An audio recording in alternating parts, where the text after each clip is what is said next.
More NASCAR content? For all the latest in NASCAR, including driver interviews, race recaps, fantasy NASCAR, listener call-in shows, and awesome giveaways, tune in to the Lap Traffic Podcast on iTunes, Podbean, or your favorite hosting site with new shows every Tuesday night. Check out Lap Traffic on the web, thelaptrafficpodcast.com, and follow on Twitter @LapTrafficPC. Don't get caught chasing the lucky dog. Tune in each and every week to the Lap Traffic Podcast. See ya!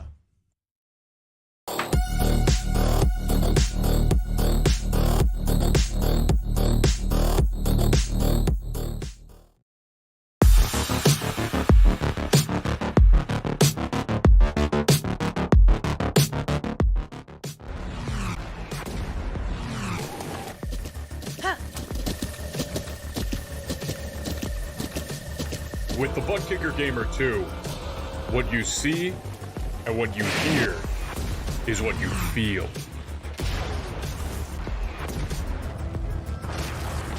ButtKicker. The future is feeling.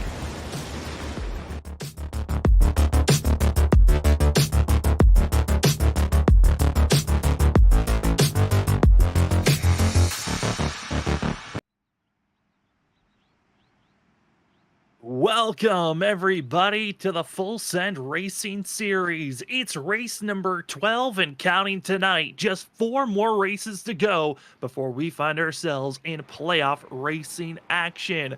But here, this Tuesday night, the drivers test their skills, going left, right, up, and down.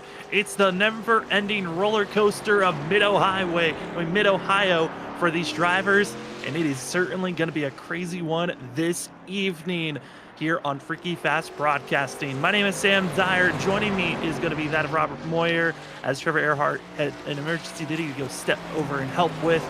But Robert, tonight, something completely different for yourself and for myself, a track that is difficult, it seems, for these drivers. I've seen videos, seen clips, but this track, completely new for me. I actually had to purchase this track myself, and a lot of the drivers here this evening had to do the same. Oh, wow. I didn't know you had to do that, Sam. But yeah, like you said, it's going to be difficult. We don't know much about this track. So like Sam said, ladies and gentlemen out there tuning in, watching, or coming back watching this, just bear with us as we try to learn the turns in the track. But like you said, Sam, some of these drivers just got it tonight. Some of these drivers do know what they're doing here, and some of them are going to be fast. Some are going to just be road course racers, and some are going to just try to survive.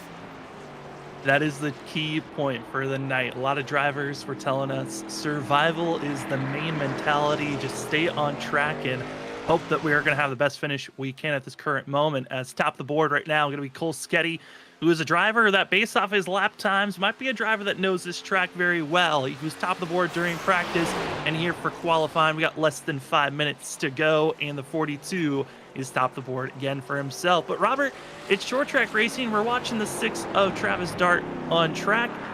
But really, what's more interesting to think of note, we have a smaller field than usual thing that we see here with road courses.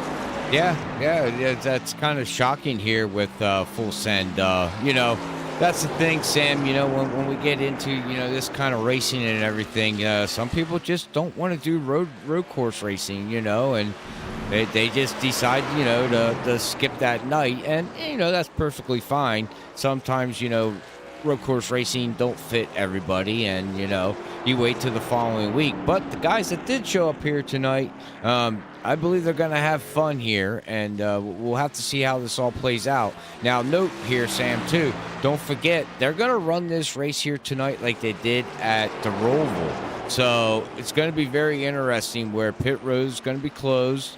They are going to have a stage caution and stuff like that. So it's going to get very interesting at least middle of the race. Yeah, that stage caution going to be on lap 10, just like you said, Robert, almost identical to the Roval. 2 laps before we get to that stage break, drivers have their last opportunity to hit pit road, which means it's going to be around that of lap 8 when we're on track for drivers coming to pit road. Lap 8 to 9, going to be that window of when drivers are thinking about making that final stop. And that's going to be the most interesting thing, because the timing of that stage break now puts in question for the drivers when do they make their green flag pit stop? Once the stage break is done, just because of how soon we're going to be having it. This race, 50 laps in total, as drivers on course, seeing that of Travis Dart, going to be the slowest driver currently with his first lap. But as we are closing in on the finish here for qualifying, 2 minutes and 20 seconds left, Six Machine hoping that this second lap will be a little bit faster. But always the tricky part of road course racing, you can have this lap be invalidated by going off track, hitting the grass, going over a curb, the wrong curbs that will count as going as an off track as well. Easy ways to invalidate your lap time for qualifying and track position. Very key here at the start of this race.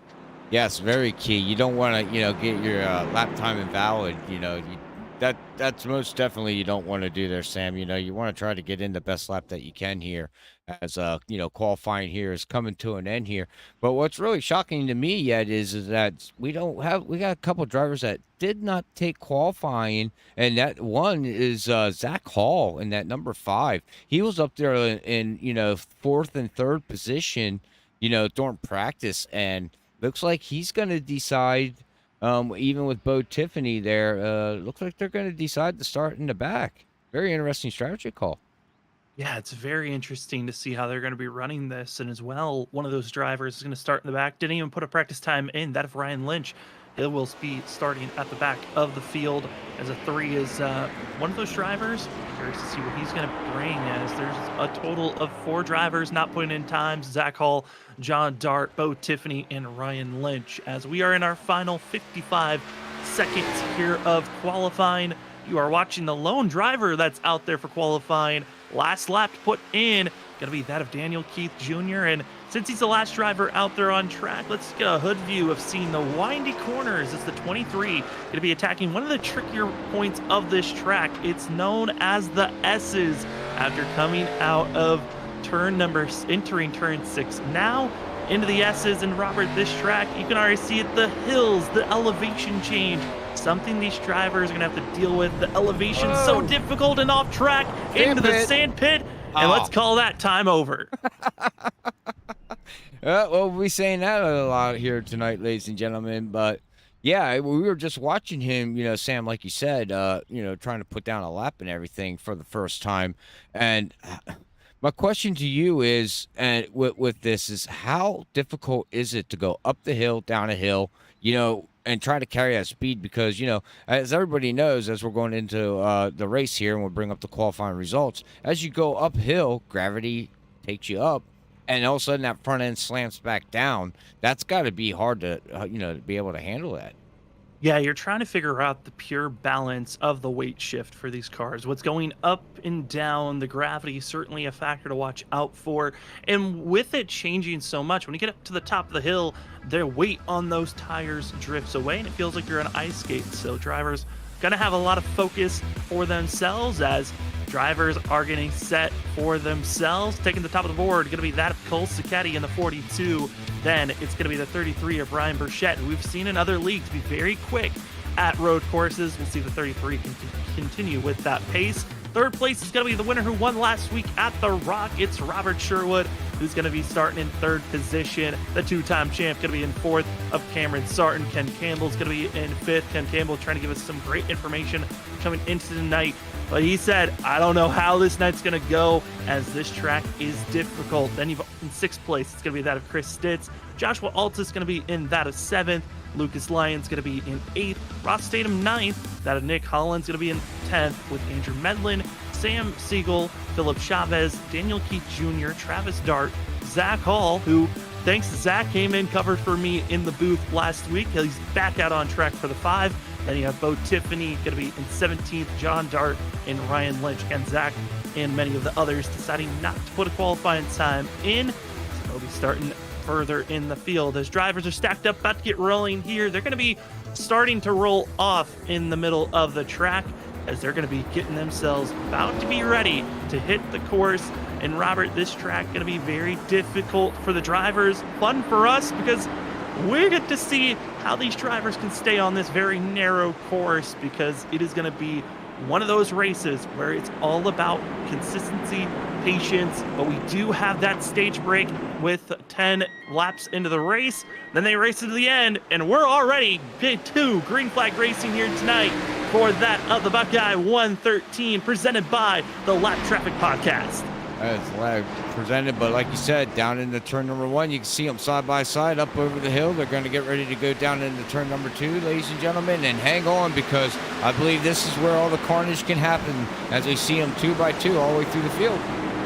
This corner number 2, known as Keyhole, going to be a corner where drivers trying to carry as much speed now into one of the longest stretches, and they're already wrecking behind. Troublesome hits, as that's going to be Joshua Altus hitting the grass into troublesome alley, and now he'll get back out on course as all the other drivers, well, that's just 3 corners in. We've got plenty of more still to go. 10 very difficult windings up and down sectors that they go through now, going what's called that of China Beach. It's that of 3 corners, 4, 5, and now exiting out of 6 into what's called the S's of 6, 7, and 8 with the up and down elevation.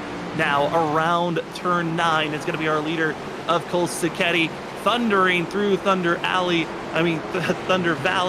then hitting that of the carousel 11, 12, and last bend at 13, as entering the carousel now is going to be the field. Oh my goodness, I don't know how you knew all them names, Sam, but you lost me in turn number 3.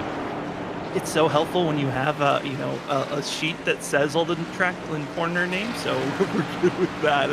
That is 1 lap in, and still 49 laps to go as Cole Sacchetti leads lap number 1. Again, Joshua Altus having the biggest troubles for himself, and then that of Ryan Lynch as well, having his issues. Everyone else single-filed and trying to just survive through this track. And you see there in the back, the blue, that is the 5 of Zach Hall, already up 3 positions, now make it 4, tied with John Dart as our biggest mover so far here in the first 2 laps. So far, first 2 laps, he's going to look to go on the outside of here, Andrew Medlin. He's going to be able to clearly make that pass, and he's going to set sail to Daniel Keith here, and he's going to see what he can do with that number, whatever number he is up there. I'm trying to follow everything. Number 23, sorry about that. 23 frosted, difficult to read on the sides, but Daniel Keith Jr. trying to have a consistent run. It's been difficult this season for that 23 machine, but tonight could change it. Again, we got 4 races in total counting tonight left in the regular season. You have to hit your marks. As Zach Hall, hard to make passes. I talked about how narrow this track is, and Robert, you could tell the 5 looked quick, but just there was no space for him to make any type of passes. As a driver goes off course, that's Nick Holland in the 68 machine. 68 of Nick Hollins. He's going to slide off. He's going to get it going again in that Taco Bell machine, as we got Joshua going right by him there to pick up that position here. But I believe we're going to see this all night, Sam. Guys are going to be going off track or just get 2 tires, off into the grass and not be able to get any grip, and the car's just going to slide, right out from underneath them, basically. Like you said, you're going up over these hills and everything, and I believe it's just going to be tough, but you can see it looks like everybody just got, single file here now, and looks like we're going to have some good racing going on right now up here, as we're going to take a good look at Rob up here, looking pretty good right now, running in 4th position. He might be 3 seconds behind, but question to you, Sam, now is that, we know stage is coming up in lap number 10. Now, what would you do? Would you stay out to get the stage points, or would you pit early? What would your strategy be? They just did this at the Roval, and it worked out for some, but some of it didn't. So what do you take away from that? It matters on how fast you are. If you're up front, you feel like you've got built up a big enough lead, you might be able to come into pit row and try to go for that track position, type of a pit stop. But if you're one of these drivers further on back, this is when it kind of gets tricky, because doing an early pit stop, you might be too far back from even having a chance to catch up. As you see a driver stuck at that at corner number 4, that's going to be Ryan Lynch on our mini map. He finally gets rolling, but watching these drivers, I would imagine a lot of them are going to plan on staying on track, not pitting too early. There might be a handful of drivers that might think about making that pit stop at lap either 8 or 9. Those are your last 2 opportunities to do so. But I think track position-wise, it's much more advantageous for you to stay out on track for the whole entire run, but you got to stay on track as Sam Siegel and the 48 does not be able to do that. As you saw there, the 12 easily making the pass when drivers go out into the grass. Yeah, you can see, I don't know if Sam got scared because he had Ross getting ready to pass him there in that, number 11 there in that sprint machine, and all of a sudden he went off track, and easy pass for these guys here. But tonight, ladies and gentlemen, you can see here we got a track map, and I'm sure hopefully you can see it, but if you pay attention, you'll see a green dot around the car number. Well, the car number is where they're running, number 10, and you can see it just switched to number 11. So it's 11th position, and you can just see it jumping around. So you'll be able to follow along with us, who we're looking at and paying attention to. But the driver that I'm thinking about, Sam, here tonight is right there, running in second position there of Brian in that number 33. We all know from the past of watching him here at Full Send and also over at Stars and Stripes, this guy's got the knack of road course racing. The problem is that it just never seems to, pan out for him. There's always something happens, to him. Yeah, there's that inconsistency factor for the 33. He certainly has the raw pace for hot laps, and sometimes he can be a driver that goes out there, performs well week in and week out at road courses. But this 33, it's that inconsistency that's been kind of nipping him in the tail. And gotta say, these last couple of laps, he's been one of the fastest drivers on track, and that's one of the things that I like to see. It seems like each time we go to a road course, he's a little bit more consistent. But tonight's probably going to be one of the most difficult nights with road course racing. You got Cole Sacchetti, Cameron Sarton, both looking very quick for themselves. And that Robert Sherwood's just, a mistake away from taking one of those positions in the top 3. But another driver, once that stage break comes out, Zach Hall, he's already up to 7th, up 9 positions in just that of 5 laps here tonight. Well, he did tell us, though, Sam, he loves this track. And we know he's good at road racing, but he definitely had a chance, to come up in the booth here tonight and call a race with you. And he said, nope, I'm leaving you hang. I have to go race this race. So, he's one of them drivers to watch out for. So as we see a whole bunch of action going on here with that number 29 and Joshua, he looks like he's trying to work his way back up through the field. So we'll see how this all plays out. Yeah, Joshua Altus was trying to get by Bo Tiffany as we swap over to Ross Tatum, trying to figure out how to get by Ken Campbell. And Campbell down 3 positions. Remember, drivers are inside of the top 10. Biggest losers you could call out for the 15 as he's trying to find himself staying on track. He's gone off course a couple of times, and the grass is so detrimental to these vehicles. You want to stay on the asphalt at all times, because if you go on the grass, it doesn't react like a normal dirt surface would. It's more of driving on ice. There's no grip. You're sliding. You have to get onto about a quarter throttle just to start moving forward. And the place you really don't want to be, and Robert, we saw it during practice, the sand traps. They will trap you, and you can be very much stuck and might have to take a tow. Oh, very, very well. I mean, you get stuck in the sand trap. You might not be able to even get back out of it. Like you said, once you get stuck, you're in it. You're in it, and you're going to have to get a tow. But going back to what you were saying, to keeping these cars on track, on the pavement and everything, we have an up-close shot here of Ross there in that number 11 machine.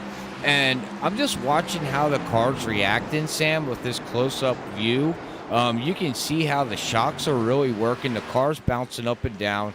The car does look like a handful for this driver. I mean, yeah, granted, he's up here running in 9th position, but it doesn't look too happy in certain areas of this track. Yeah, and that's that elevation going through the S's factor, where you have to trust that you're hitting your marks and the vehicle is going to react the way that you want. There's times where you actually feel like you might be doing the same thing, lap after lap, but you might have put in, maybe you were too fast the lap before. There's too much heat in the tires, and these cars could slip out. Yeah, hitting that turtle right there on the entry of turn 1, certainly a sketchy place to be.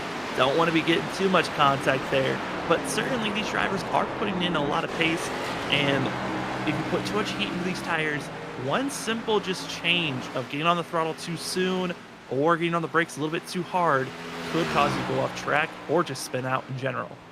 Very true, Sam. Well, we are coming up to lap number 7 here, Sam. So pit road, is going to become a key thing here. We've got stage break on lap number 10, everybody. So here comes the question: who's going to make that early pit stop, and who's not going to make that? And we'll have to find out here within the next lap or two.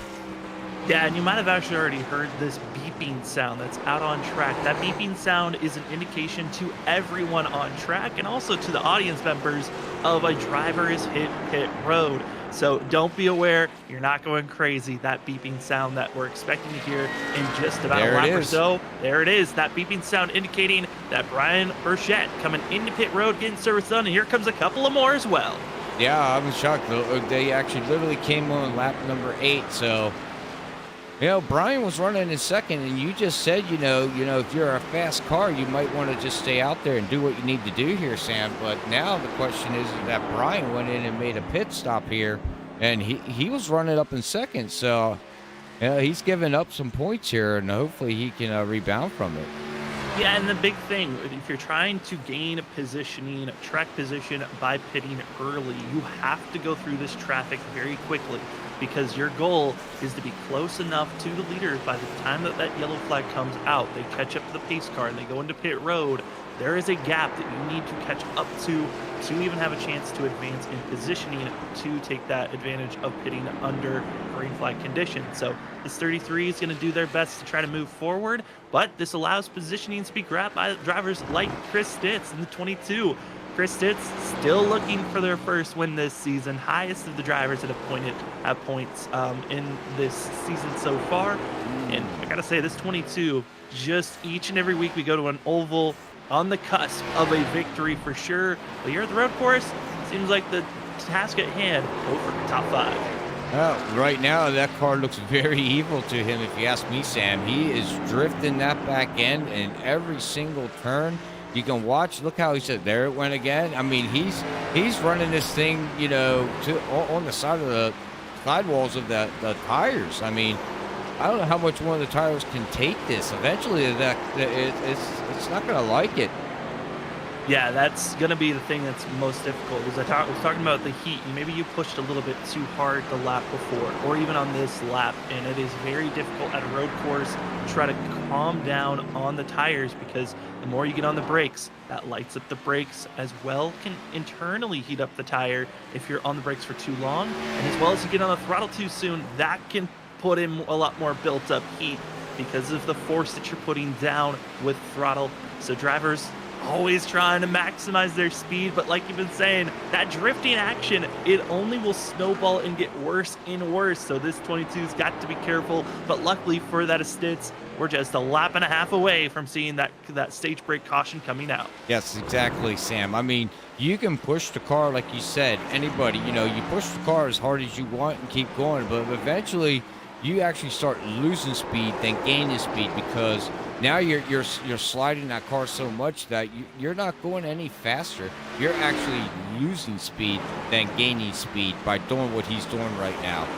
He's going to have to figure out how to keep that back end, under him because we are coming up to the stage break here. And then after the stage break, it's a long race to lap number 50. It's going to be at least like a 45 lap stint. They're going to have to make a pit stop in between there. So he's going to have to check his tires and figure out what he needs to do to get that car, I think, just a little bit more stable for him. Well, for Stitz, for sure. The drivers up front, I think for Cole Sketty, he's got to be careful. Major slides by the 42, and it has lost him a huge lead. But as I say that, though, I believe that our drivers are trying to slow up just a little bit as our leaders of Cole Sketty, Cameron Sarton, they've caught up to one another. They're coming to the end of this stage break.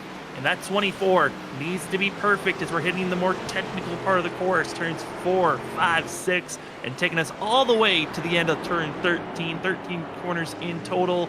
And these final 10 is where you really have to hit your mark. Difficult to find passing zones unless you drive wide. And you can see there a lot more neat and tidy by Cameron Sarton, while Cole Sketty trying to throw in a lot more speed on the exit of the corners, which is helping him miss the apex at times. 42 because of him being so aggressive on the speed. It's allowing him to keep the gap just a little bit bigger than it was last lap. Yeah, I wonder if Cole backed down a little bit, Sam, because I'm looking at his last lap. He ran a 134 to Cameron Sarton's 131. That's 2 seconds difference. I wonder why, did he go off track maybe? I believe he did go off track for a quick moment, so he gave up time, and now, because they came across the line, this is when the drivers are going to slow up, try to let the field catch up, because that is the stage break, waiting for the yellow to be thrown, as Cameron Sarton backs off immediately, letting the field catch up, and Cole Sketty, recognizing that same issue, will slow down to less than pace speed. The reasoning why is this is the stage break. Drivers top 10 as they come across the line. Going to be Sam Siegel in 10th place. Yellow flag will be thrown, and here it is. That's going to be our iRacing iFlag yellow flag as drivers stacking up so that everyone is close to one another, so there is no advantage except for the drivers that pitted under green. But this is great for Brian Burchett as well as for that of Lucas Lyons and Nick Holland that all pitted under green. They're going to be getting that advantage of track position, coming into pit road, maybe topping off on fuel, or they can decide just to stay out on track and see how many positions they can grab. Yep, very, very true, very true. Well, while they are under the stage break here, Sam, why don't we hit one of our iRacing sponsors with iFlag, if you don't mind. And then after that, ladies and gentlemen, we will hit our hit a quick commercial break as they're pacing. It's going to take a little while to get around the track here and get all their pit sequence done and everything. So we'll quick hit a sponsor. Well, if we're talking about great sponsors, you see them in the top left blinking. That is iRacing iFlag. iRacing iFlag has plenty of different products for you to purchase, such as their main product to be getting. That is their iFlag virtual flag system. It's a flag system that gives you clear indications on what the flag state is on track, as well as they've got digital pit boards. The digital pit board gives you that of what the track temperature, weather conditions are like, as well as your fuel usage and how much fuel you have left in your car and usage per the last 5 laps. Great information to allow you to be the best driver out there on track. And if you'd like to go get yourself some iRacing iFlag products, go to iRacingIFlag.com and use our promo code FreakyFast2022 for a discount code today. As your top 10 drivers, going to be that of Cole Sacchetti, Cameron Sarton, Robert Sherwood, Chris Stitz, Zach Hall, going to be your top 5.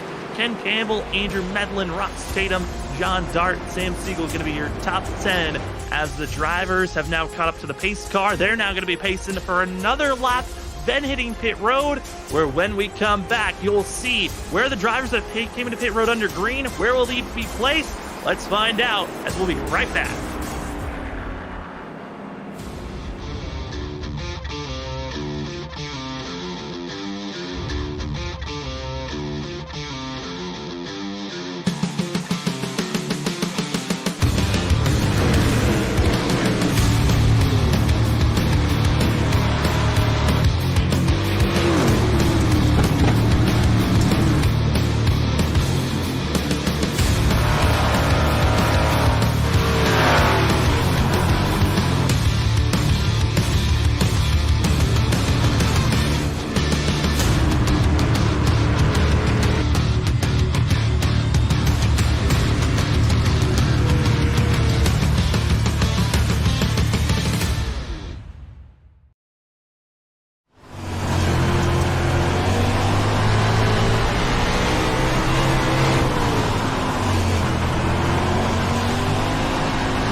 Welcome back, ladies and gentlemen, to the Full Send Racing Series here on Freaky Fast Broadcasting. You've got myself, Sam Dyer, with Robert Moyer doing a little bit of double duty this evening with commentating and producing as the drivers are here at Mid-Ohio for the Buckeyes 113, presented by the Lap Traffic Podcast.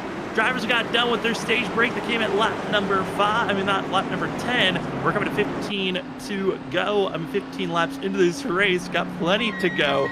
As drivers are set, pace car is up, and we are green here at Mid-Ohio as they head down into turn number 1. Robert up front, 3 drivers on old tires. We'll see how they can defend to the drivers that just came into pit road. We'll see how these old tires fare to new tires here as we're going to ride along with Cole here in that number 42, and we're going to ride around the track, Sam, and get a good bird's eye view of how this track handles and the elevations and everything, which we tried, during qualifying, but we'll get to see it now.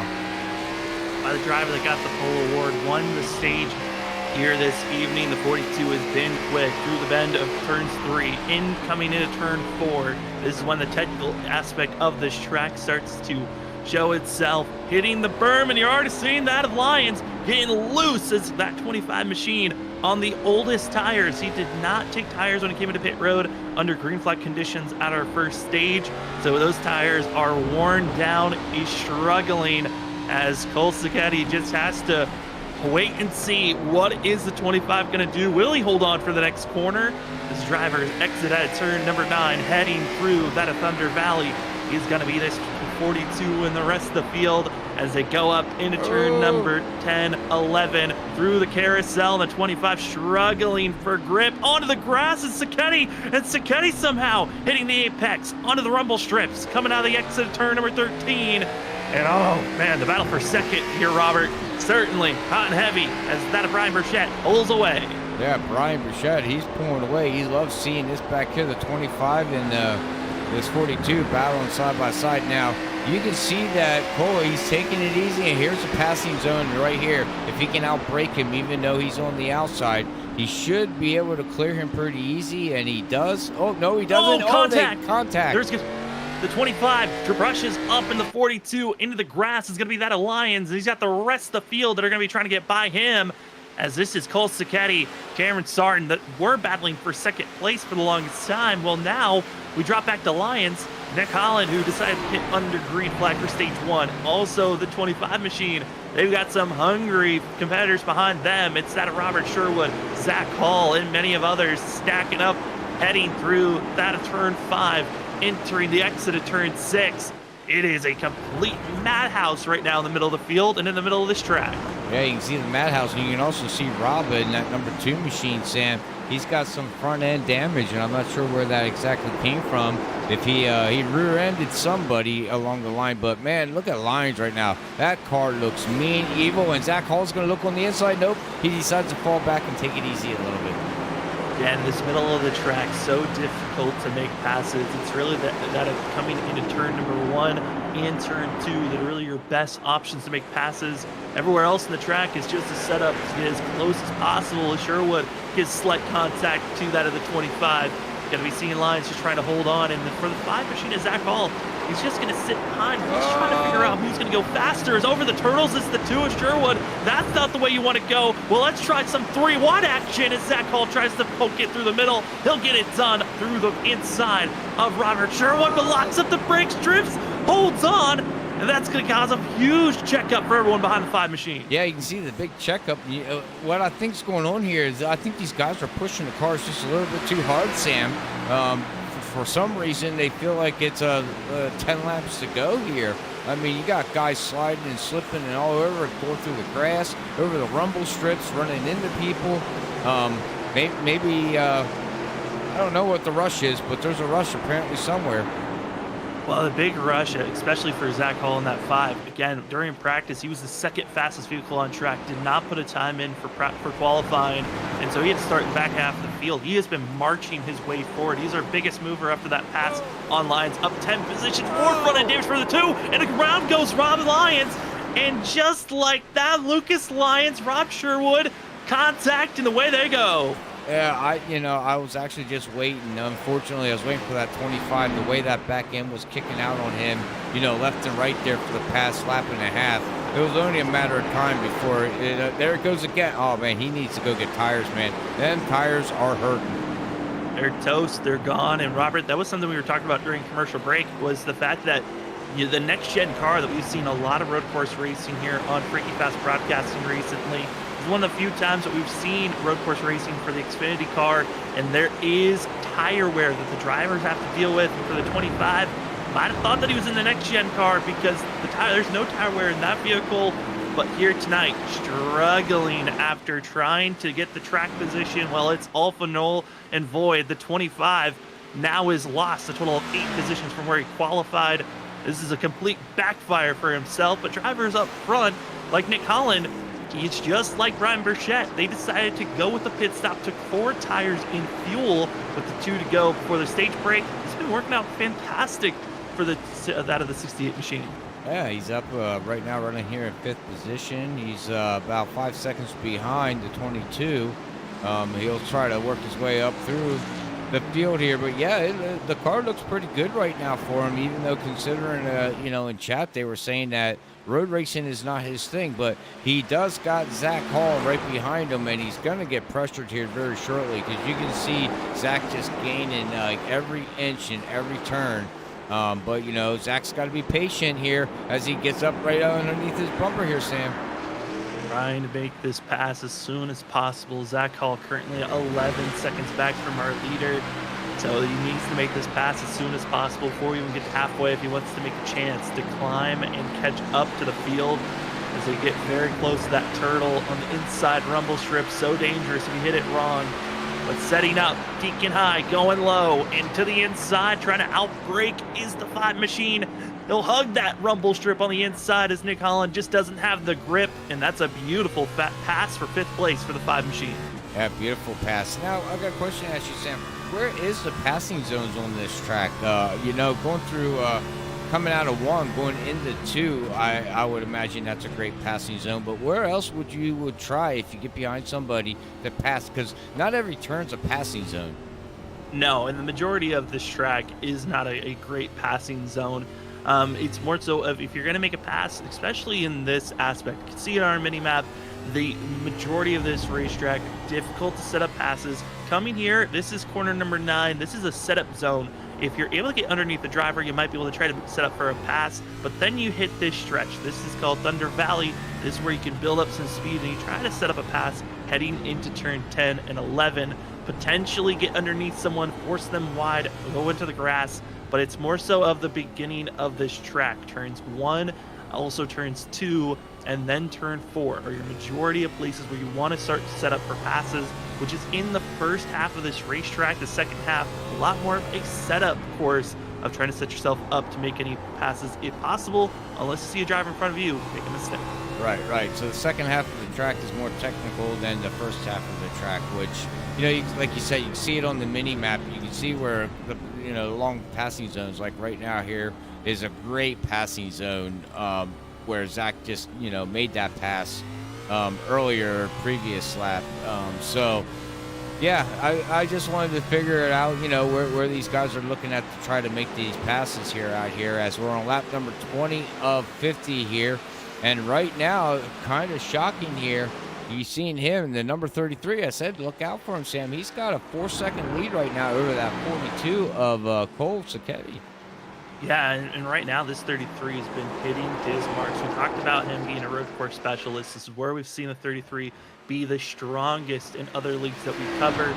And right now, showing that strength. Yes, he might have a disadvantage on those tires. It might be that of 2 to 3 laps of green flag racing compared to Cole Sacchetti and Cameron Sarton. But this 33, he's hitting his marks and actually running maybe a little bit slower than Cole Sacchetti. So Sacchetti is catching up, but at this pace that we're seeing the difference between first and second place, Brian Burchett should still be our leader by the time that we expect drivers to think about hitting pit road here in the next about that of 10 laps or so. That's when we're expecting a lot of these drivers to hit pit road around lap 30-ish, try to split this stint in half for them to feel comfortable. And right now Brian Burchett just wants to make sure he is the leader by the time that they start having that pit cycle enter.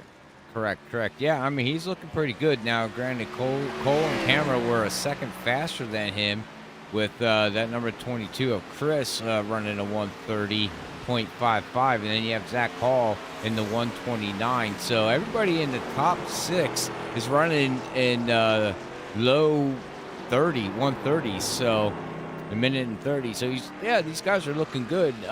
But like you said, the next 5 to 10 laps here, we're gonna have guys coming in and making pit stops, and you can win and lose races on pit road, as we all know. So just because you're out here doing what you're doing on the track, you better make sure you're ready to make that pit stop, and you don't slide through your pit box. And make sure you're ready to do what you need to do to get back out to gain some time. Another thing of note to watch out for there, Robert, we were seeing it from the 25 of Lucas Lyons, who did come into pit road, topped off on fuel, and I think the 25 has been completely given the wrong mark. Wrong notes on how to run this race this evening, not taking tires again. Yeah. And drivers have been testing and trying to figure it out. Tire wear gets very drastic after about 15, 20 laps into a run. And these drivers, for our leaders, they're about that of 5 to 8 laps away from starting to feel those loosened conditions really kick in. Rear ends doesn't want to stick as well. So drivers are going to have to be careful on how they want to run this race from here on out. But certainly just going to mean that for this long green flag run that we're going to be having as off the track, and oh no, don't want to be having that issue. It's going to be that of 13 of John Dart, and just showing in an instant you can go off track and the rest of the field having a duck and weave from the 13. Wow. I don't think it was supposed to enter the track right there, but everything's clear, and there was no harm, no foul. But yeah, he just totally blew turn number 1. Totally missed it. Oh, we have somebody else going out. Phillips. Chavez is spun around. Yeah, it's going to be the 101 who had to make the first dramatic move to get by the 13, who then completely missed turn 2 for himself, and now he's going to get out on track again, falling from being up in our top 10 to now to 15th. As we watch other battles inside of our top 10, that's going to be Nick Holland again on those older tires to Andrew Medlin. And Medlin, one of the drivers we've watched in a lot of different series. Red Course racing, not his specialty, but certainly staying consistent is usually the name of the game for the 12. Yeah, we didn't see him last week, but it's good to see him back out here tonight. As you can hear, pit road, somebody's entering pit road. But yeah, he's all over Nick Hollins right now, and he's going to try to make this pass coming down out of the last turn, coming across the start-finish line, and we're going to be able to see right along with him here, going through turn 1 and 2, and see if he utilizes this passing zone here, Sam, and see if he can do anything with that 68. Yeah, the big thing, did not get a great launch out of turn number 1, was this 12 machine, but you can see the 4 gears all being utilized, shifting, trying to hit with a later entry, and that extra grip really is starting to help that of Andrew Medlin. Nick Collins starting to feel the wear and tear of those tires again. You go for the track, position advantage by pitting early in that first stage, but it certainly can backtrack you in an instant if you're not careful on protecting these tires for the rest of the run until you need to make that one and final pit stop, which we're still that about 5 laps out from these drivers expecting to make their one and only pit stop under this run. Well, like you said, they're about ready to make their pit stop. How long do you go though? I mean, if your car's starting to feel like Nick Collins, do you stay out there and just keep losing position, Sam? Or do you say, okay, I can go 5 to 10 more laps, but maybe I should go in and get tires and see if I can, gain maybe a little bit of positions, because there's not going to be no yellows. We don't have to worry about yellows, and everybody's getting spread out over the track. He might be able to utilize pit road to gain a position or 2. Yeah, I mean, right now, the 68, yes, he is going backwards, but he's technically still in what we would call a net gain. He is still above from where he qualified. He qualified 10th, currently running 8th. So this isn't the worst strategy out there for a driver that kind of was struggling a little bit there in the first stage before coming into pit road. So I like this call. Stay out as long as possible. You're still technically in an advantage position. It's more so of wait and see what the other drivers in front of you might do, but just salvage all that you can until you need to hit pit road here in the next 3 to 4 laps. But looking at other drivers, we move up to 6th place runner Rob Sherwood, finally getting the monkey off his back of getting victory lane last week at Rockingham. I mean, Robert, we've been watching the struggles from this too, and he's hoping that those struggles are finally off of him and he can start to really focus on trying to get the best finishes at the end of the day. Agreed. He was very surprised because he said that last week's track was not his track. So he was surprised that he got that victory, Sam. And it was good to see him out there. He had some ups and woes and downs at the beginning of the season. He wrecked out at Daytona. That didn't go so well for him. And then just through the races, following weeks, it just didn't all pan out for him until last week. He finally got that win, like you said. So, now he's up here running in 6th position at a pretty tough road course. This ain't no like, Watkins Glen and, Sonoma, things like that. A lot of drivers don't race this track, so you got to give him credit on that. He's keeping the car on the track. He's doing what he needs to do. He's running up in the top 10, possibly top 5. I'd take this night and be happy with it. Yeah, I mean, this track at Mid-Ohio that they're running at, as this is the Buckeyes 113 presented by Lap Traffic Podcast. I mean, I would say that this track is kind of, in my opinion, more of a merger of taking Sonoma with the elevation change and some of those hard braking zones in the S's aspect, and then that of Road America, I would say, of how those tracks, with the speed, the way that the tracks are kind of laid out, they're pretty similar in that fashion. It's kind of a reversal of the way that Sonoma is with a lot more elevation, but certainly this track is it's fun to watch. I'm actually loving the fact of how these drivers have to wheel every single corner with the way that these S's are laid out, but certainly some drivers a better recovery run for themselves. As we get to ride along and get a sense of what it's like to cup and wheeling and dealing is the 22. As Chris Stitz, he's in that similar state. 10 laps on these tires, Robert, and this is when we're starting to see the 22 drifting every single corner, just hoping that it's going to stick when he comes around each bend. I mean, he literally can't touch the gas pedal exiting, Sam. Watch this, ladies and gentlemen. I mean, he is fighting this car hard, running in 4th position. Give him that much. He's in the top 5. He's ahead of a lot of these fast drivers of like Zach Hall and Ken Campbell and all that stuff. But whew, man, his arms got to be dead the time they get out of this race. Yeah, and you can see the whole entire goal is just trying to get those tires pointed straight so you can get into the throttle. But working through these S's could really be hurting as you hear that beeping going off. More drivers hitting pit road. That's going to be John Dart, who we saw struggling that of 5 laps ago. He finally hits pit road. And also Daniel Keith Jr. came to pit road that of a couple of laps ago for the 23. But again, for the 23 and the 25, both given the wrong card on how to run this track with the Xfinity car, both not taking tires. That's going to be a long day for the both of them as they are running in last place. As our first driver, he was out before the stage was even done.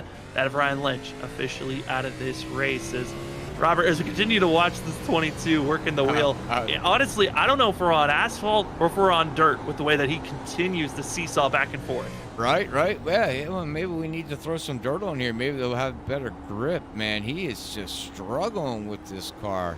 I mean, lap 27, I think, like you said, I think we're going to be looking at lap 30. I think they're going to try to get these tires on and go for, a 20-lap stint, some of these guys. And some of these guys might push it all the way to lap 40, because you said 10 to 15 laps, the tires start to get evil. The car gets evil. We physically can see it here by riding with him and other drivers. So would you wait, Sam, and maybe make a pit stop on lap 40 and do a 10-lap stint with fresher tires, knowing by the end of that run the tires will be dead, but the race will be over? If you're one of the drivers in the middle of the field, your goal is to try to stretch this stint out as long as possible so you can have a comfortable drive to the end. But at the same time, I think a lot of them are thinking, let's just split this stint in half, make sure that we're in that 2020 aspect of we ran 20 laps on this run, 20 laps to finish out the race, and we're good. We ran those first 10 laps. That was our stage break. But for our leaders up front, I think a big thing for Brian Burchett, we want to talk about the 33 because we talked about the stage break. He decided to come into pit road the lap that these, pit road closed. 33 at that track position at the end. He built up a great lead of over 4 seconds. We talked about it. He was slowly being caught by Cole Sacchetti, Cameron Sarton. But Cole Sacchetti is starting to stall out because of the pressure from the 24 behind him. And for Brian Burchett, he's now hitting this lap, which is going to be 20 laps on this run. Now, 20 laps on these tires, but there was some of those caution laps, so help the tires last a little bit longer. He's probably going to try to push this out another 2 to 3 laps when we're going to be seeing those drivers at lap 30 is the window that we're going to be seeing a lot of the drivers in the middle of this field coming to pit road. Yep, well, only time will tell, ladies and gentlemen. Stay tuned here at Freaking Fast Broadcasting and Full Send Racing as we keep watching Cole and Cameron here, with this they've been all over each other from basically almost the beginning of the race, Sam. That number 24 there has tried to figure out how to get around that number 42. He just hasn't done it yet. And like you said, it's hard to pass. And you can see he gets right up on him as you see a little puff of smoke coming from Brian's car there. But these guys are, they cut the lead down. But we'll have to see here if pit stops are going to make a difference here for that 42 and 24 there. Yeah, and also, who's going to risk on this pit stop? Are you thinking about potentially trying anything gutsy? And as well, pit stops, you can easily make mistakes. It's one of the harder things because you're coming out of the exit of a corner. It's hard to say you want to speed, but that still is a penalty that you can get is speeding on entry to pit road. The speed limit for these drivers for pit road is 45 miles per hour. Some drivers might try to get a lot more aggressive on pit entry, try to come in as right on that limit. You easily can go over.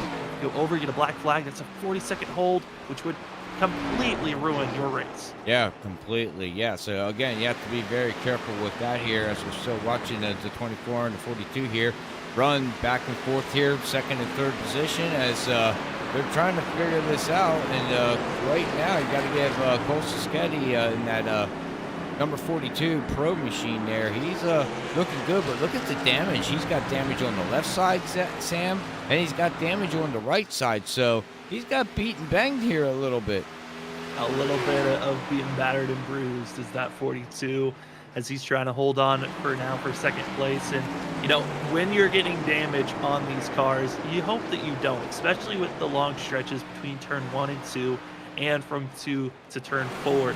Those are some long stretches. You see even damage here in Rob Sherwood that we're talking about. You ran into a driver under pacing, I believe, and also on the entry of some corners, and that's damage that you do not want. Engine damage is the worst damage you can get at a road course. If you get some side pod damage, you'll be hurting on the straightaways just slightly, but it certainly is something that you can deal with and manage to the end of the race, because it's more so on the braking and acceleration from your engine. So Rob Sherwood's a driver I'm a lot more concerned than Cole Sacchetti, as we are now in position of more drivers hitting pit road. You heard the dings.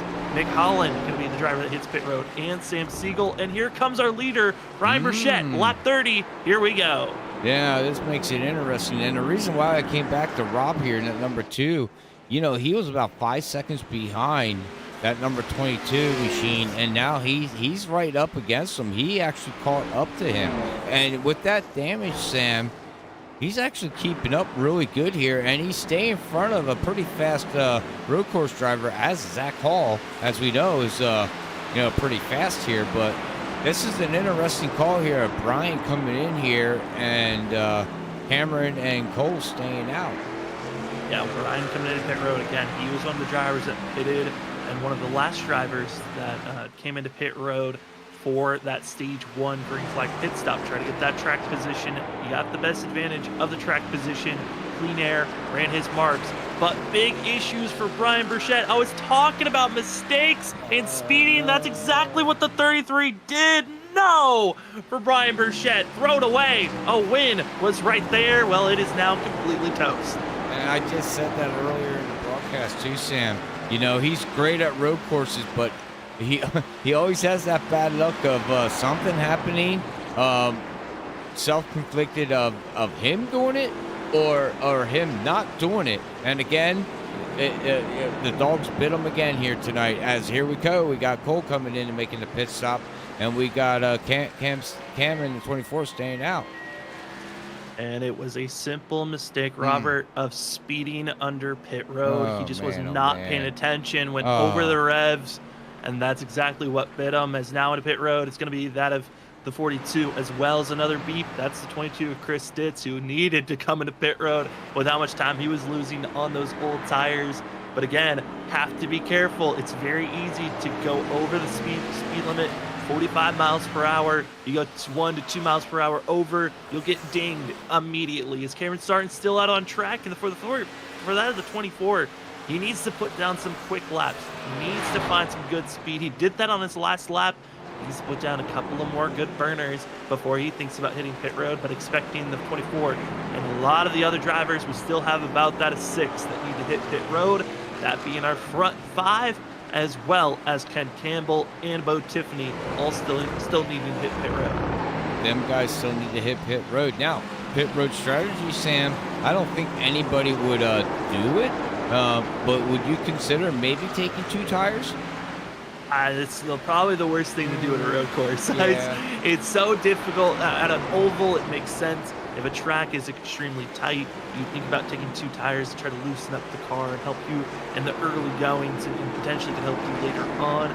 But here at a road course, you need those 4 tires, and what an aggressive push coming through those last couple of corners into pit road is the 24 of Cameron Sarton. And Sarton's hoping that this was the strategy call that can get him into victory lane, pushing, staying out longer. Now, if we look at how that stage break went with the 33 and how he was running with those older tires, I actually like the undercut. Pitting earlier, I like that call a lot more, and I think that could be the winning move for Cole Sacchetti, who currently right now is one of our drivers battling with Joshua Altus out of pit road. Cameron Sarton tries to get going, and he will actually lose the provisional lead as he watches the 42 pull away and have over a second gap. Yeah, interesting. That early pit stop gives him about a second gap here, and now he's got to try to rerun that down, which means he's going to drive that car just a little bit harder, Sam, which is going to burn up the tires a little bit faster. So, we got under 20 laps to go here. I wouldn't push the car too hard. I would just keep racing what you're doing, keep doing what you've been doing all race, and, look, if it's second place, second place. We all want to win, but I would just ride this out. Yeah, that's probably the best decision for a lot of these drivers is just to try to ride this one out, especially for the 2-time champ, Sarton. He knows how to get things done. He's currently 3rd in points with 1 win. He feels good points-wise, and honestly, probably one of our biggest contenders to watch out for when it comes to the end of the season. But one of his biggest contenders, 2 he has to beat. Cole Sacchetti, he's got 2 wins so far for the 42 machine. Ross Tatum has 2 wins, and for that of Cameron Sarton, he's about to watch the driver of Cole Sacchetti try to go for his 3rd win this season. Very true. He's going to look for the 3rd win of the season as they're going to go run around here, as Andrew Medlin's now going to finally hit pit road here. But, you were just speaking about playoffs and everything, Sam. Well, ladies and gentlemen, I know if you're not, you tune in on Tuesday nights, but hey, if you're free on Wednesday night, Thursday night, Saturday night, and Monday night, come on out to Freaky Fast because it's October. And every league that we broadcast, Sam, as you've been hyping it up here in the past couple days, playoff time. We have playoffs on almost every single night here starting here in October. We're going to be soon getting down to the end of the season with all these drivers and league. We're going to be crowning a championship. So come on out. If you're on, and if you don't know any of the drivers, well, come on out anyways and pick a driver and root for them. Yeah, pick a driver, root for them. As you were saying, we're coming to the end. We're starting to hit playoff action for that of tomorrow night for the Wicked Racing League. They are running at Las Vegas, and Robert, I'm racing in that race. It's the last regular season race of the season to set up the 12 drivers that will race for our playoffs, and one of the drivers has withdrawn, which is now opened up a complete opportunity for about 4 to 5 drivers that are all within a window of pointing their way into the playoffs. Tomorrow night, it's going to be a blast at Las Vegas, and it is a very loose car, so drivers got to be staying on their toes. Then Thursday night, it's a cutoff race for the Stars and Stripes series. They're heading to Iowa. Then on Saturday, it's WSSR Roast Gems Cup series action. Their first playoff race at Darlington, the track too tough to tame. should be a good one. And then the ISRC Monday night, they are having their first playoff race of the season, which is probably one of their toughest rounds. They are going to be hoping to survive the best that they can. I believe it's going to be Rockingham and Talladega. Certainly not a fun way for playoffs to be driven. Most definitely, most definitely. So yeah, that's our upcoming schedule here, Sam. Thank you, Sam, for so now everybody knows our upcoming schedule. And also, last but not least, don't forget, ladies and gentlemen, if you're out there after you watch this and we go off air, we have released from Sam Dyer our September top 5. So make sure you go and check out our September top 5 there on YouTube under Freaky Fast Broadcasting, just under this channel here. And in the comments down below, let us know which top 5 that you like. Number 1, number 2, number 3, number 4, or number 5. And let us know the reason why in the chat. And we'll do the best that we can in the future to reply back to you and have a little conversation there. But anyways, back to the race here. We're on lap 34 of 50 here with Full Send Racing League here at Mid-Ohio. And right now, well, never mind. I was just going to say, Sam, Rob has not pitted yet. And now he's finally going to come in here on lap number 34 to 35. Yeah, try to stretch it out as long as he can. Other drivers that still need to come into pit road, that of Joshua Altis, as well as Bo Tiffany, going to be having to hit pit road.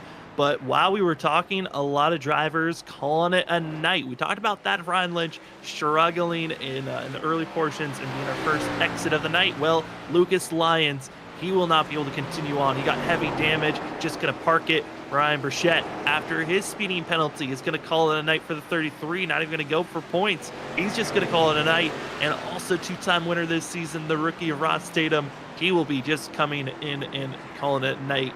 For DNFs, started with 19. We are down to 15 drivers on track and only 14 of them on that of the lead lap. And we could be down to just that of 12 or even just 11 drivers on the lead lap with the pace that we're seeing from our leader of Cole Sacchetti.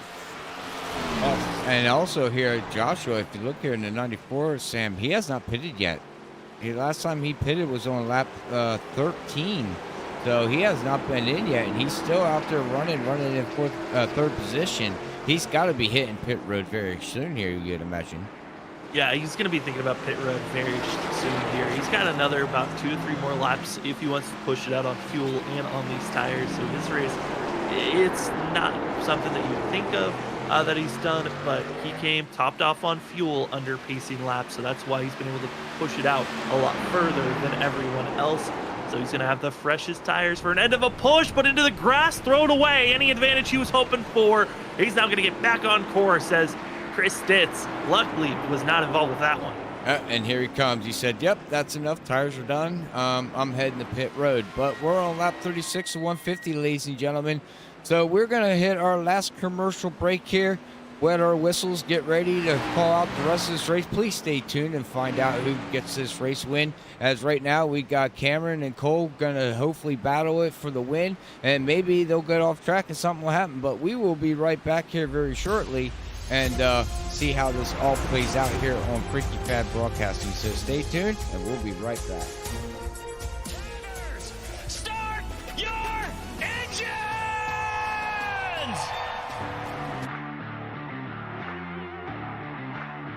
4, 3, 2, 1, green screen.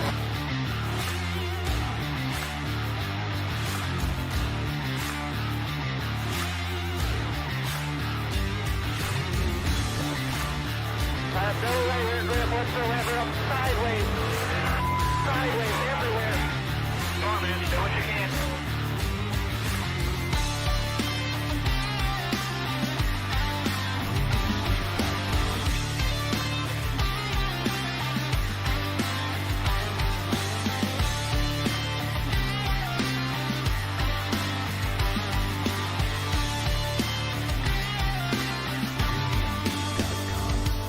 The vibration in this car is the worst vibration that I've ever had, and the shifter's broken again.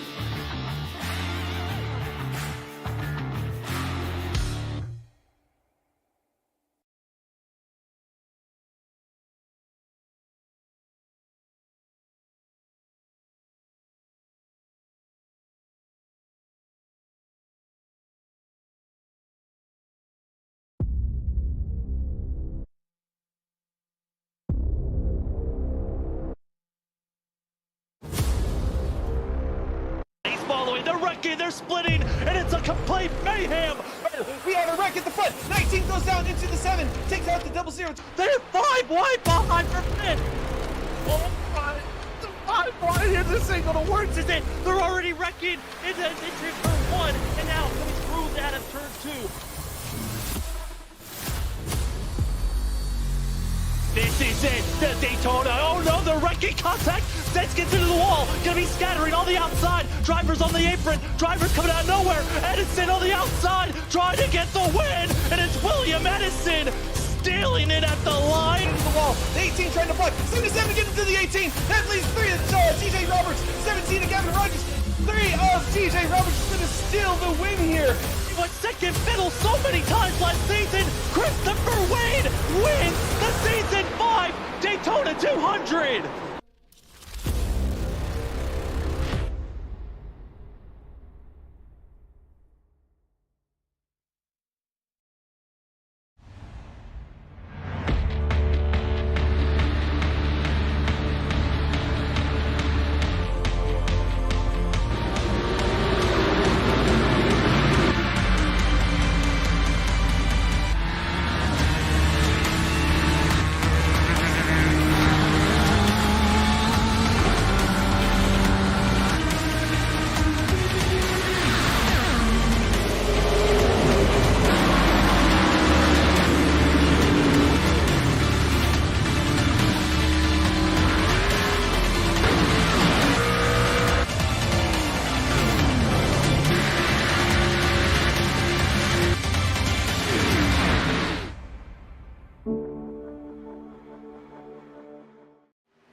Welcome back, ladies and gentlemen, to the Full Send Racing Series. This is race number 12 of the season, and you've been watching the battling for the lead on screen, as it is the Buckeye 113 presented by the Lap Traffic Podcast here on Freaky Fast Broadcasting. My name is Sam Dyer. With me is Robert Moyer, as these drivers have been running hard. They've already done their money stop here this evening.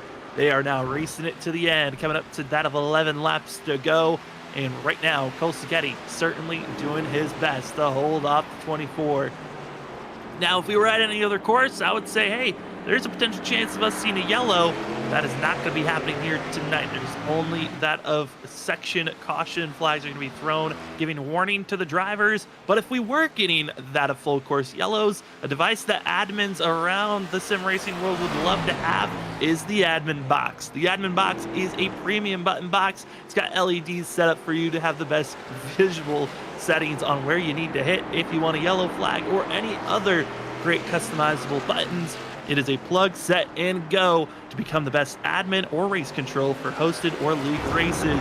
Use our promo code FFB-BOXX. That's that is FFB-box with 2 X's to get yourself an admin box with the discount code today. Well, you already know how to get that of the iRacing iFlag, the admin box. Well, you want to be looking swagged out? Go get yourself some Freaky Fast Broadcasting merch today with that of the store Frontier. With our Freaky Fast Broadcasting, we've got shirts, hoodies, and we're planning on getting so much more with different colors as well as sizes to suit your needs. Go get yourself some Freaky Fast Broadcasting merch today, as we got ourselves 11 laps to go. And Robert, gotta say, this race, it's been interesting to watch how the drivers attack this course. I think the funnest aspect is when we start to see the drivers drifting around. That's usually about 10 laps into a stint, and we have just hit that 10-lap marker for the majority of the drivers that have pitted here today. Most definitely. Well, as you're done on sponsor reads and the merch, and again, please go check out our merch. We do much appreciate it. It'd be awesome to walk around with a Freaky Fast t-shirt or hoodie, but been watching that 24 here, Sam, and you can see I feel he feels pressure. You can tell he's driving a little bit harder, and he's really trying to gain on Cole here, and he's just not doing it. Now, we talked earlier about the first half of the race on the track and the second half of being more technical. He's fast in 1, 2, and 3. Speaking of the 24 there, but after that is where he loses the ground. So I'm not sure what he needs to do different, but you could just see that that he ramped up a little bit here on, trying to catch this 42. Yeah, and talking about turns 1, 2, and 3, those are the fast sections of this course in that first half. And then the more technical aspect, you're seeing the weight shifting left, right, and it's a lot more of a trusting your skill of a driver to keep these tires underneath you, as well as trusting the car. When you get in the throttle, it will have the grip to allow you to launch out of the corner. And we're already starting to see the difference of Cole Sacchetti, who decided to pit sooner. He got that track position, but he's been very calm on getting on the throttle. He's been able to keep that rear end stable. As Cameron Sarton, when he came out of pit road, he decided to stay out for an extra 2 laps more than the 42, which kind of backfired in a way. He has now been trying to catch up. He's caught back up. But Robert, that was something we were talking about during commercial break. Did the 24 overcook those tires by trying to catch up to the 42? Sorry, just reading something there, Sam. But yeah, you're absolutely right. Yeah, sorry, I got sidetracked. This is what I'm used to doing in the background here, ladies and gentlemen. So I do apologize for that.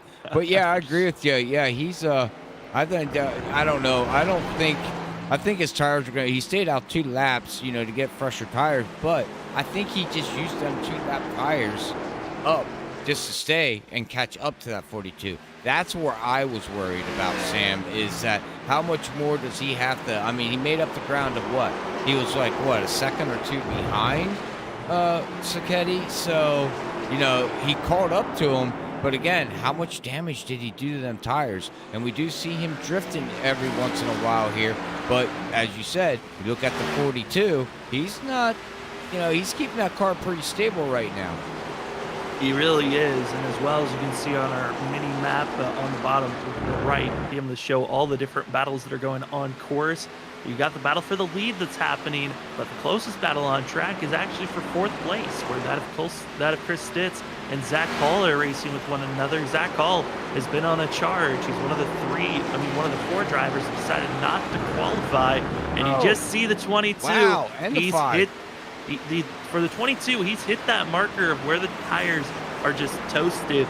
He's now going to have to limp this machine to the very end. Well, Zach Hall, yes, he's out of control, but talking with Zach, that's the way he likes his cars. He likes it when they're extremely loose, when they're out of control. He feels like he just is at his element when it looks like the car visibly is out of control, but internally, he feels like he's in complete control.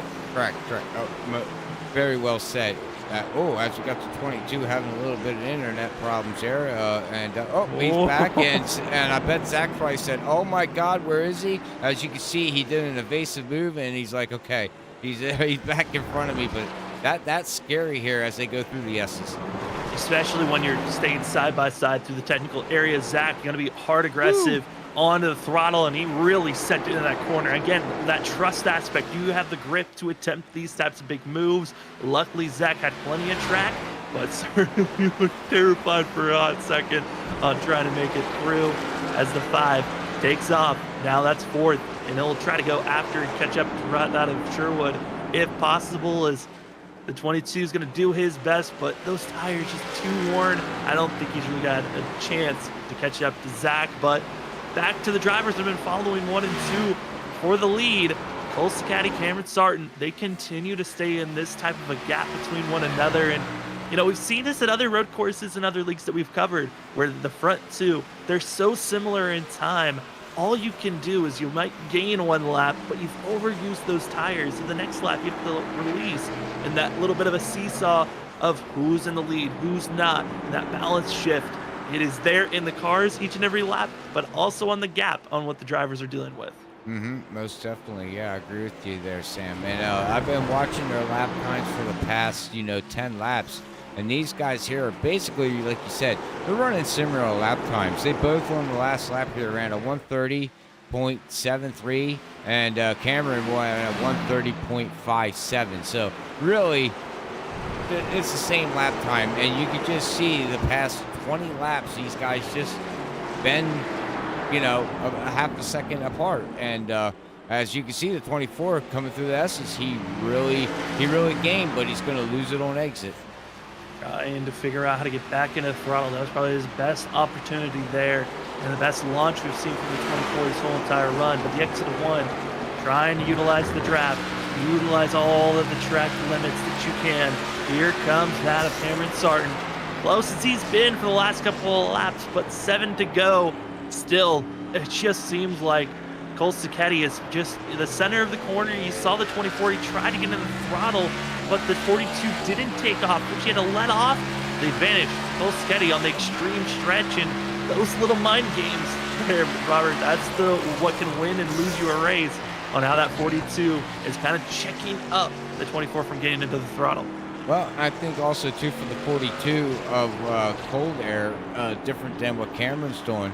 That 42 there, Sam, he's taking it easy entering the turns. You can see it on every turn, but he's getting a better launch coming out, which is helping save the tires. He's not burning them up. He's not throwing heat into the tires by, like, what we call full sending it into the turns.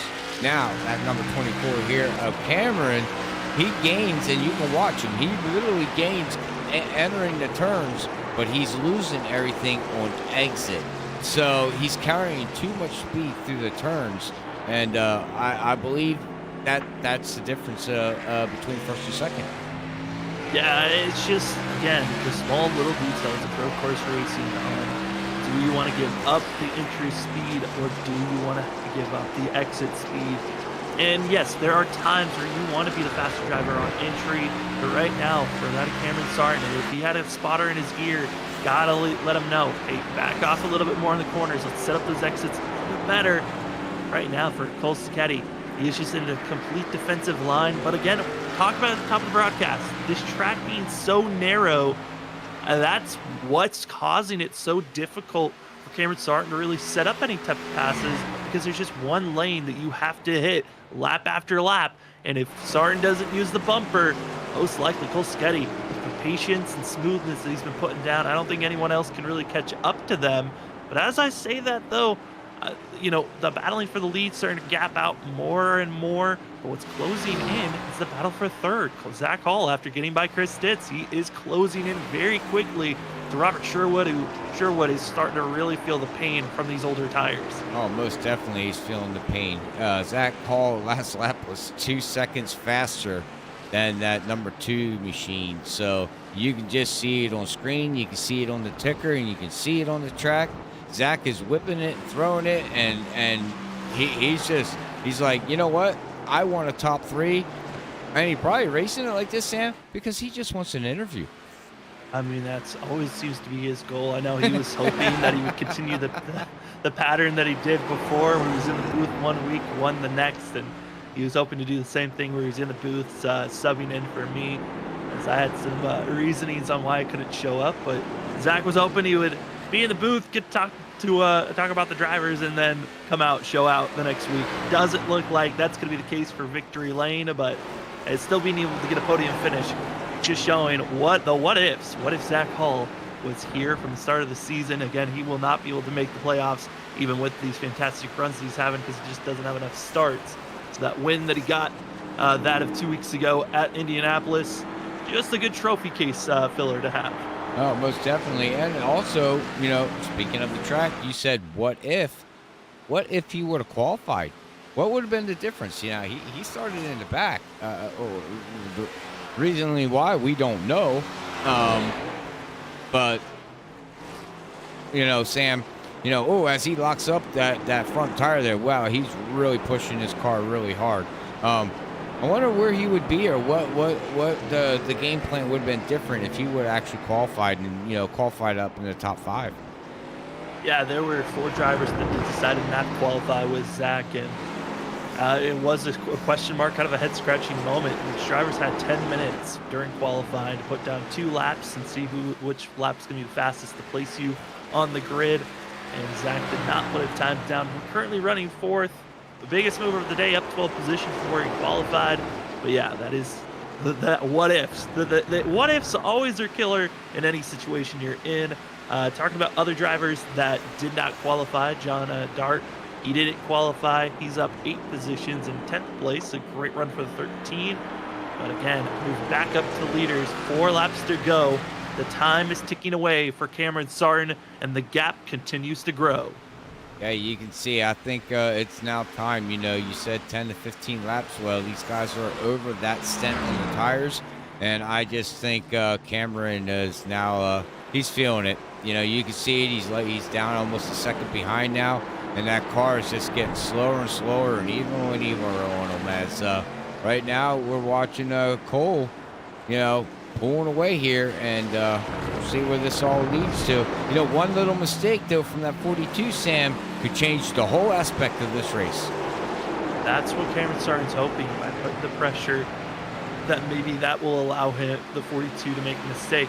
What also could help them out is a lap traffic, and that's going to be John Dart. Again, he is slow. He is in the way and going to have to force the 42 to go wide. He's going to be blocking that of Cameron Sarton. And that is the worst thing to see, apex of the final couple of corners. And that's going to make the gap for the lead even bigger than it was before. Just terrible timing catching up to the lap traffic. Yeah, lap traffic really played a big factor on that for that number 24 machine. Now he's a second behind, and he's gaining a little bit. He's back down to 8. I mean, he's gaining a little bit, but yeah, that lap traffic unfortunately got in his way. And if you look on the ticker, not the ticker, but on the screen here to your right, you'll see a track map. Well, the next lap traffic, which with 3 laps to go, we will not catch, but that would be 9th position of Ken Campbell right there, running in 9th position. So they'd be the next ones to catch up to. Yeah, and for Ken Campbell, should be good based on the pace that he's running and how far back our leaders are. Should not be a factor unless the 15 goes off track. 3 laps to go, more of like 2.5 laps to go for our leaders. Cole Sacchetti, he's just been running almost the perfect race, you could say. He came into pit road sooner than that of Cameron Sarton with that undercut, got the sled advantage, placed him in front of the 24, and it never was a question. Also got the assistance of the 33 of Brian Burchett under his green flag pit stop, deciding to speed, gets a penalty, and that took away another competitor that really could have shaken up how this race could have finished out, because Brian Burchett was quick. He was leading this race and was able to defend over Sacchetti and Sarton once the 33 got the lead position, but that penalty, the self-sabotage, just utterly failed for the 33, and now it's down to just these 2 drivers, 2 laps to go. Who's going to victory lane? Cameron Sarton's got a huge mountain to climb if he's going to try to run down this 42. Yeah, this 42 looks strong here all night here. And like you said, for that 33 machine, I do feel bad. Unfortunately, you know, things happen, and it was from his own doing, and I'm sure he's pretty mad at himself, you know, Sam, because I think he would have had the car to beat, honestly. I think he would have been able to keep off Cole and Cam Sarton here, running first and second. I believe they would have been second and third here tonight, but unfortunately, you know, he got caught speeding on pit road, and that just ruined his whole race. And really not much more you can do with it except pack up your car and get ready to, you know, go to the next event next week here at Full Send Racing League at 9:20 Eastern here on Freaking Fast Broadcasting. But we're down to 2 laps to go here, like you said, and if 24 of Cameron Sarton has anything, he's cutting that time down, and you can see he's really pushing the car now, Sam. He's pushing it, he's being aggressive, and that's exactly what you need to see from this 24. He needs to be a picture perfect lap and a half if he wants to find himself in a victory lane. It might have to be from aggressive move, and that's what we're seeing right now. Again, aggressive entry points, but like we've been talking about, Cole Sacchetti's exit of the corner, the way that he can get back into the throttle, the advantage really does go to the 42, and with 1 lap to go, Cameron Sarton needs a miracle to happen. He needs a mistake as we're on our freaky fast white flag. It's Cole Sacchetti, Cameron Sarton, the 42 and the 24. Who's going to be winning here this evening? For Cole Sacchetti, he's trying to sweep the road course races. He won the Roval earlier in the season, and now trying to have another heroic save as he was pressured heavily by that, by Essery at the Roval. Well, here tonight, pressured again, but this time it's from that of Cameron Sarton. Cameron Sarton right now, he's going to come down here, coming out. Last lap here, you know, he's got a couple more turns here to go. All he's got to do is keep it, don't do anything different. And that number 24 there, Cameron, he is pushing it, Sam, and he's right there. I believe he's got a shot at this. He's got a very slim shot. This is the closest he's been for the last 3 laps. He's got to hit his marks, though. He's into the final couple of bends. He's heading up into turn 8. We turn 9. Out of the corner of 9. Here comes Cameron Sarton, needing to hit the apex, just brushing that of the corner, but a little bit of wiggle from Cole Sacchetti. He's showing weakness. The final 3 corners of tonight. Here we go through the carousel. The 24 inching closer and closer. He's got 2 more corners to go. Right to the bumper, not close enough. The last chance, the final bend out of turn number 13. Cole Sacchetti wins here at Mid-Ohio. Congratulations to Cole Sacchetti for getting the win here at Mid-Ohio, but you got to give bravos and props to that number 24 machine. He gave it everything he could for the last 10, 15 laps there, Sam. Unfortunately, he comes up just a little bit short, but congratulations to Rob, too. 3rd place finish, winner last week, finishes in the top 3, gets another podium. Number 5 there, of Zach Hall is going to come out here in 4th position. And, we said it before, the what ifs. Where would Zach be if he would have qualified? Possibly would have been battling for the lead. But congratulations to that number 42.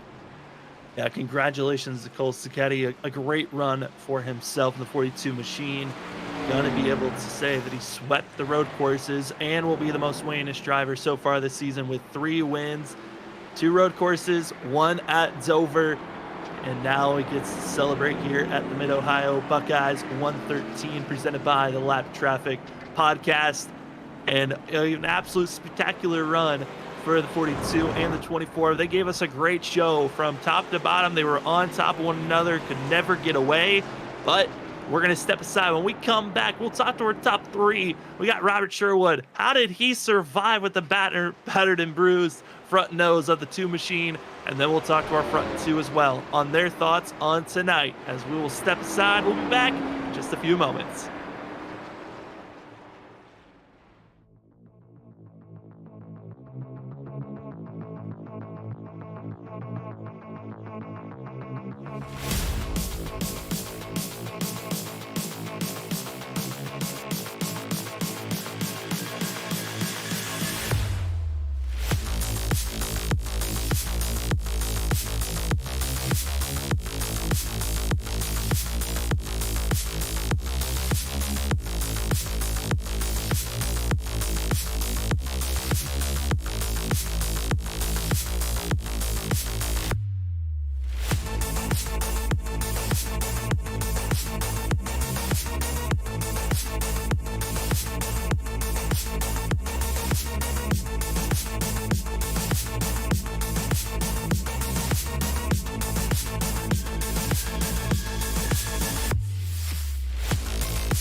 Welcome, everybody, to the post-race show here on Freaky Fast Broadcasting, as we've got our top three from tonight's race for the Buckeye 113, presented by the Lap Traffic Podcast for that of the Full Send Racing Series. We got third place finish here. Going to be the 2 machine. It was beaten, it was battered, and it was bruised, but the 2 found himself in a third place. Rob, congratulations on a third place finish, but man, did you realize how destroyed your front end looked all night long?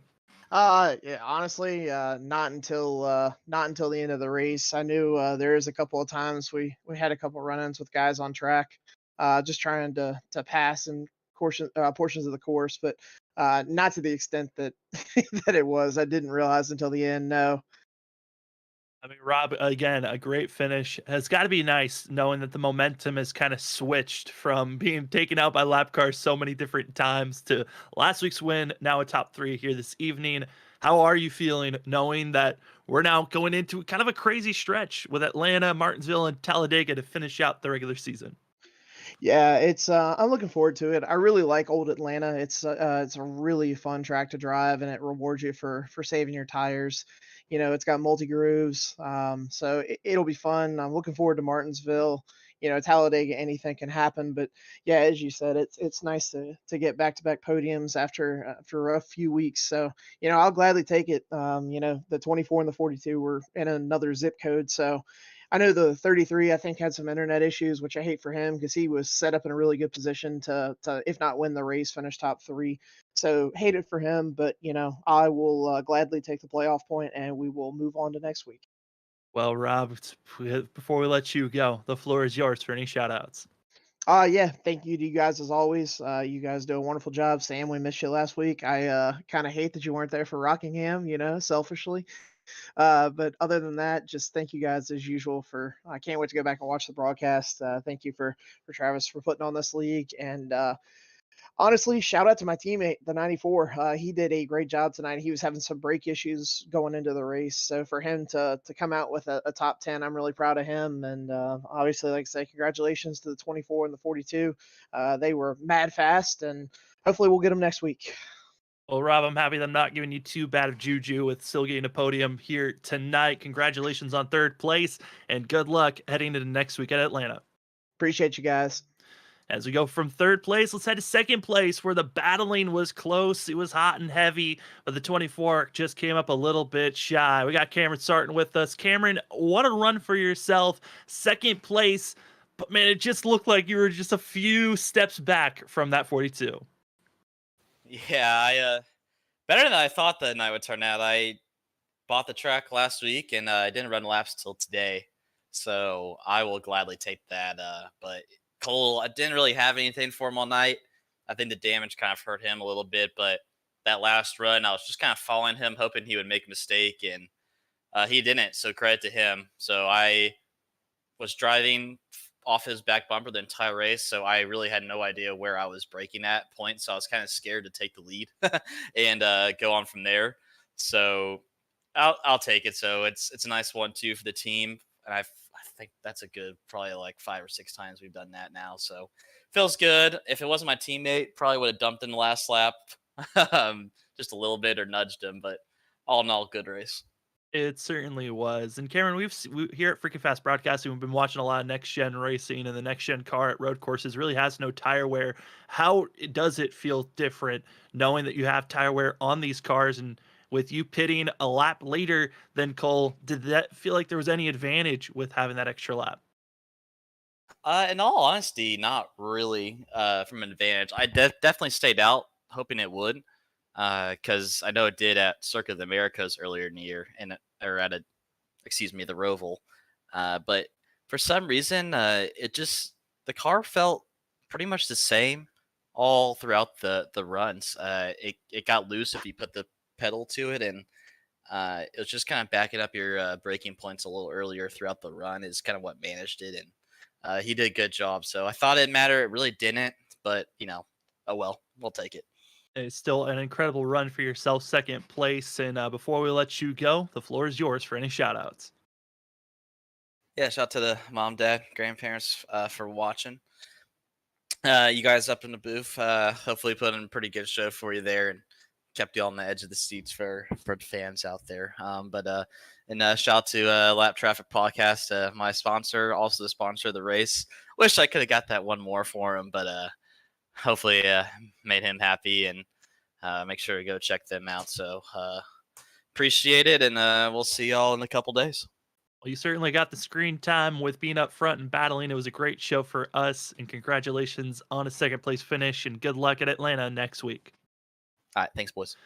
That's going to be the 24 of Cameron Sarton. We're now going to head over from second place to victory lane, where we're going to have that of the 42, Cole Sacchetti, with us. Cole, you got the pole. You looked the most dominant from practice, and then during the race, you looked dominant as well. Man, how does this one feel, sweeping the road courses in the regular season?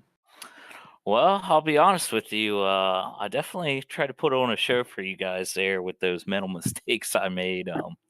I mean, I smacked the wall coming off of pit road at the end of that stage break, and I thought I was done. But it was good to stay out there and get that win. To be honest with you, I'm not much of a road course racer, so I'm glad that I was able to get it done. I had a lot of laps of practice this week, and that definitely contributed to it. So. And Cole, when we saw you in the lead, it just looked like it was easy for you running at times. But once you got behind the 33, coming out of that stage break, what was going through your mind? Did you feel like dirty air was a factor here tonight, or was it more of just how you were running this race? No, I mean, like I said, after that stage break, when I hit the wall there, honestly, I thought like the damage contributed to having some issues there. But honestly, I know Brian's a great road course racer, so if he would have held on to it, I was more than fine with finishing second. But it was cool to be able to pass him and get the win there. Well, Cole, you now with this victory are going to be the driver with the most wins so far in the regular season with 3. Congratulations on that. And before we let you go, the floor is yours for any shout outs. Yeah, thanks, guys. Definitely want to thank you guys up in the booth, first of all. You guys always put on a heck of a show. I want to thank all of Sacchetti stars out there, Houday, and want to thank my friends and family for always watching here and supporting, and being there when I need them most. And especially big shout out to my girlfriend for always putting up with me through all this iRacing stuff. She's there for all of it. So. Well, that is going to be your winner this evening, the 42 machine of Cole Sacchetti. Congratulations, Cole, again on your 3rd win so far this season, and good luck in the rest of the regular season. Thanks, guys. We'll see you next week.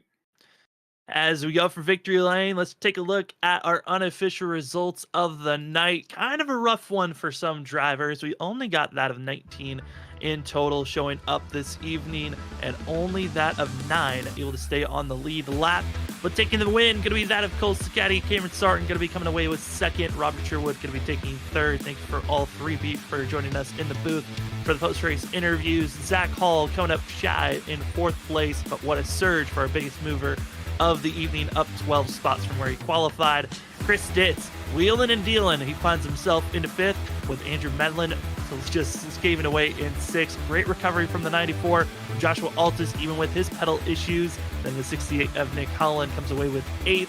Ken Campbell 9th, and finishing out your top 10 going to be that of 13 of John Dart.